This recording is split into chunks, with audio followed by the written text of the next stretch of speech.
Hello parents, આજે હું તમને હેન્ડરાઇટિંગ વિશે એક ટીપ શેર કરવા માંગુ છું. ઘણા પેરેન્ટ્સ કહે છે કે મારા બાળકની હેન્ડરાઇટિંગ સારી નથી, પરંતુ સારી હેન્ડરાઇટિંગ એક દિવસમાં આવતી નથી. દરરોજ માત્ર 10 થી 15 મિનિટ હેન્ડરાઇટિંગ પ્રેક્ટિસ આપો.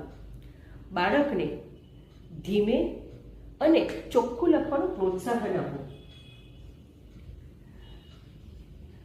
કારણ કે બાળકને પ્રેક્ટિસ કરવાથી જ હેન્ડરાઇટિંગ સારી આવશે. ધીરે ધીરે બાળકની હેન્ડરાઇટિંગ, કોન્ફિડન્સ અને પ્રેઝન્ટેશન સુધારવા લાગશે. આ ત્રણેયમાં તમને સુધારો જોવા મળશે. Remember, regular practice is the key. Thank you. I am Anita Patel, in degree DEC Diploma in Early Child Education from Vaishnavi Tuition Classes, Sangitpura, Surat.